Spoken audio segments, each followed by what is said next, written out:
বন্ধুরা, আজ এমন এক সিনেমার গল্প বলবো যা দেখলে চোখের জল ধরে রাখা প্রায় অসম্ভব। এমন এক বাবা মেয়ের নিখাদ ভালোবাসার গল্প যা কিনা কাঁপিয়ে দিয়েছিল গোটা জেলখানার দেওয়াল।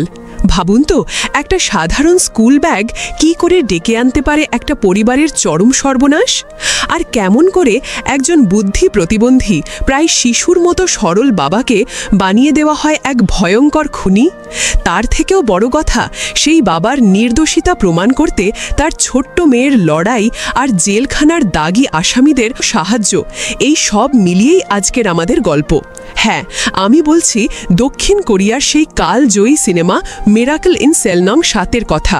তো আর দেরি না করে চলুন ডুব দিই লি ইয়ংগু আর তার মেয়ে ইয়ে সাংয়ের সেই হৃদয় ছুঁয়ে যাওয়া গল্পে। গল্পের প্রধান চরিত্র লি ইয়ংগু একজন মানসিক প্রতিবন্ধী মানুষ, যার বুদ্ধি 6 বছরের শিশুর মতো। তার জীবনের একমাত্র অবলম্বন আর আনন্দের উৎস তার ছোট্ট মেয়ে ইয়ে সাং।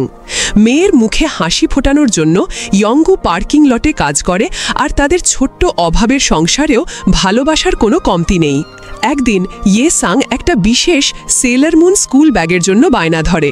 ইয়ংগু কথা দেয় মাইনে পেলেই সে তার রাজকন্যার জন্য ওই ব্যাগটা কিনে আনবে।